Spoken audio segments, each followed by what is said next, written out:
حضرات محترم، اگر کوئی حاجی حج کرنے کے لیے جاتا ہے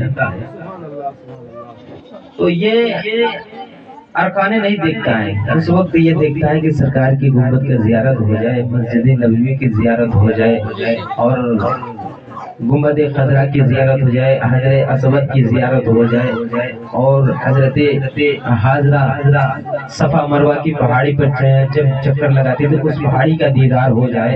ارکان کے نہیں دکھتے تھے بلکہ زیارت کرنے کے لیے جاتے تھے۔ حضرات محترم، اگر اس میں سے ایک بھی اگر ارکان چھوٹ گئے تو آپ کا حج مکمل نہیں ہوا۔ تو شاعر نے کیا ہے خوب انداز میں شعر لکھتا ہے، ملاحظہ فرمائیں، بولو محبت سے سبحان اللہ۔ یہ جان لو کہ اسے کی عبادت فضول ہے،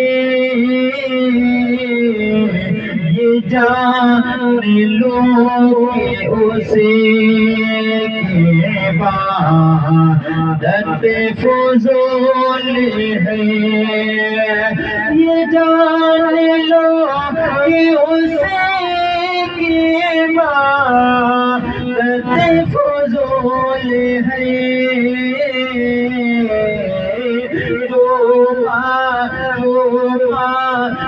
جا کے شہر مدینہ جائے گا،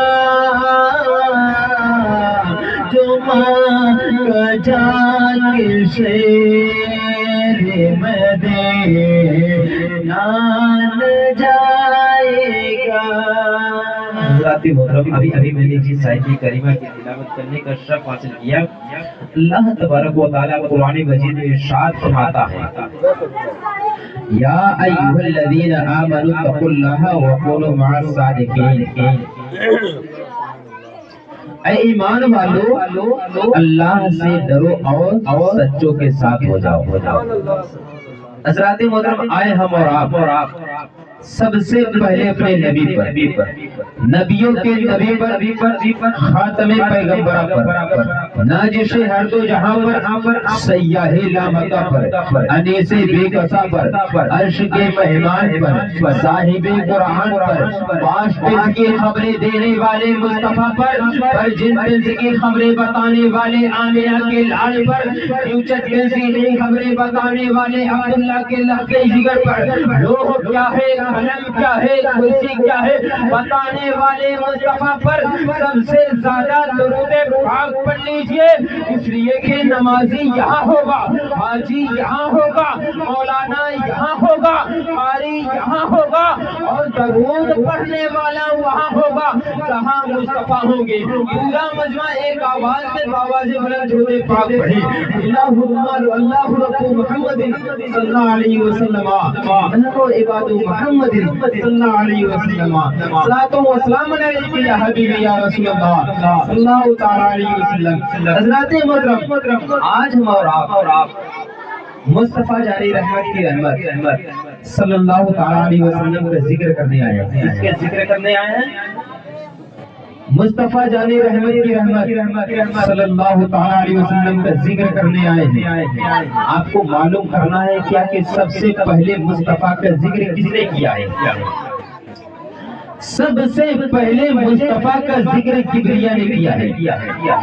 گویا سارا عالم سمائے عظیم ہے اور خدا میلاد مصطفیٰ کا ذکر فرما رہا ہے۔ معلوم ہوا کہ کسی مجمع میں مصطفیٰ کا ذکر کرنا خدا کی سنت ہے، مصطفیٰ کا ذکر کرنا علم چیز ہے، اس کو کوئی مٹا نہیں سکتا۔ دوسری بات یہ ہے کہ ذکر کرنے کے لیے ذاکر کی ضرورت ہے، جس طرح کوئی فعل فاعل کے بغیر وجود میں نہیں آ سکتا، اسی طرح کوئی ذکر ذاکر کے بغیر نہیں ہو سکتا۔ ایک ہے ذکر خدا، ایک ہے ذکر مصطفیٰ۔ خدا کا ذکر مخلوق کرتی ہے اور مصطفیٰ کا ذکر خالق کائنات کرتا ہے اور ایک دن ایسا بھی آنے والا ہے جس دن سب فنا ہو جائیں گے، نہ ذاکر رہے گا نہ ذکر رہے گا۔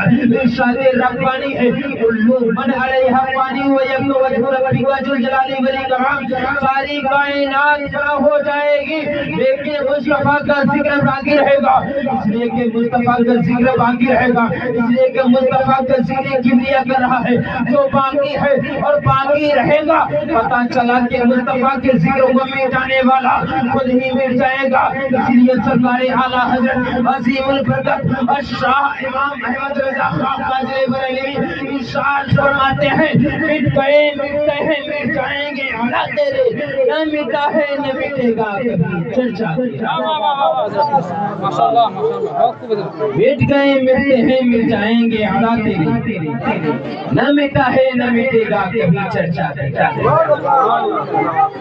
مٹ گئے مٹتے ہیں مٹ جائیں گے اعلیٰ تیرے، نہ مٹا ہے نہ مٹے گا کبھی چرچا تیرا۔ حضرات محترم، ایک مرتبہ کفار قریش اور مسلمانوں کے درمیان لڑائی ہوئی، رسول کائنات کے طرف سے صدیق اکبر رضی اللہ تعالیٰ عنہ تھے۔ کون تھے؟ صدیق اکبر تھے، اور ابو جہل کی طرف سے صدیق اکبر رضی اللہ تعالیٰ عنہ کے لڑکے تھے۔ اللہ اکبر، وہ لڑائی کا منظر کیا رہا ہوگا، ایک طرف باپ ہے تو ایک طرف بیٹا ہے، سرکار کی طرف سے باپ تو ابو جہل کی طرف سے بیٹا ہے۔ حضرات محترم، جب لڑائی ہوئی، لڑائی ہونے کے بعد کچھ دنوں کے بعد صدیق اکبر رضی اللہ تعالیٰ عنہ کے لڑکے اسلام لے آئے، اسلام قبول کیا، اور ایک دن دوران گفتگو میں اپنے والد سے کہتا ہے کیا ابا حضور، لڑائی کے دن میری تلوار آپ کی گردن تک پہنچ چکی تھی، لڑائی کے دن میری تلوار آپ کی گردن تک پہنچ چکی تھی۔ اتنا سننے کے بعد صدیق اکبر رضی اللہ تعالیٰ عنہ نے ارشاد فرمایا اے میرے لڑکے کان کھول کر سن لے، اس ذات کی قسم ہے جس کے قبضے قدرت میں میری جان ہے، اگر میری تلوار تمہاری گردن تک پہنچ جاتی تو میں تمہیں عشق رسول میں بیٹا سمجھ کر نہیں چھوڑ دیتا بلکہ دشمن رسول سمجھ کر تمہاری گردن کو اڑا دیتا۔ اسی لیے تو کسی شاعر نے کہا خود کہتا ہے یہ محمد سے وفا انہیں تو ہم تیرے ہیں، یہ جہاں چیز کیا وہ قلم تیرے ہیں، محمد کی محبت کی حقیقی شرطیں وہ رہی، اسی میں ہو اگر خامی تو سب کچھ نام محمد کی محمد سے وفا انہیں تو ہم تیرے ہیں، یہ جہاں چیز کیا لوہو قلم تیرے ہیں۔ حضرات محترم، جب عشق بولتا ہے نا تو سچ پہ بولتا ہے، جب عشق بولتا ہے نا تو کرسی اور حکومت کی پرواہ نہیں کرتا، جب عشق بولتا ہے نا تو تینوں تلوار سے نہیں ڈرتا۔ حضرات محترم، امیہ نے بلال کے ہاتھوں کو باندھا تھا، کیا مسئلہ تھا؟ ہاتھوں کو باندھا تھا، امیہ کے غلام تھے بلال، امیہ کے گھر پہ بلال حبشی نے نبی کا کلمہ پڑھتے تھے، کسی نے بتایا اے امیہ ہمارے یہاں ایک غلام ہے جس سے تمہاری بغاوت ہے، جس سے تمہاری دشمنی ہے، اسی کا وہ کلمہ پڑھتا ہے۔ امیہ نے جلال میں آ گیا، کہتا ہے کہ اے بلال تو نبی کا کلمہ پڑھتا ہے؟ تو بلال حبشی نے کہا کہ اس میں کوئی شک ہے، میں نبی کا غلام ہوں، میں نبی کا کلمہ پڑھتا ہوں۔ امیہ کو جلال آیا، امیہ نے ہاتھوں کو باندھا اور پیروں میں زنجیروں کو ڈالا اور گرم ریت پہ لٹا کر کوڑے پہ کوڑا مارتا ہوا جا رہا ہے اور بلال سے کہتا جا رہا ہے اے بلال اب بھی نبی کا کلمہ پڑھنا چھوڑ دو۔ بلال نے کہا ایسا نہیں ہو سکتا۔ امیہ نے کہا اے بلال تمہارا جسم لہولہان ہو گیا ہے، اب بھی نبی کا کلمہ پڑھنا چھوڑ دو۔ بلال نے کہا ایسا نہیں ہو سکتا۔ امیہ نے کہا اے بلال تم زخموں سے چور چور ہو گئے ہو، اب بھی نبی کا کلمہ پڑھنا چھوڑ دو۔ امیہ نے گرم ریت پہ لٹا کر کوڑے پہ کوڑا مارتا ہوا جا رہا ہے، اے بلال اب بھی نبی کا کلمہ پڑھنا چھوڑ دو۔ بلال نے کہا ایسا نہیں ہو سکتا، اور ایسا نہیں ہو سکتا۔ عاشقوں سنو، بلال کا کیا جواب تھا؟ وہ کوئی اور ہوگا جو اپنا ایمان دے دے گا، نبی کا چاہنے والا جان دے دے گا۔ وہ کوئی اور ہوگا جو اپنا ایمان دے دے گا، نبی کا چاہنے والا نبی پر جان دے دے گا۔ نبی کا چاہنے والا نبی پر جان دے دے گا۔ وہ کوئی اور ہوگا جو اپنا ایمان دے دے گا، نبی کا چاہنے والا نبی پر جان دے دے گا۔ حضرات محترم، ایک مرتبہ آقا علیہ السلام نے جبریل امین سے فرمایا، کہا کہ اے جبریل بتاؤ تمہاری عمر کتنی ہے؟ آقا علیہ السلام نے فرمایا، اے جبریل بتاؤ تمہاری عمر کتنی ہے؟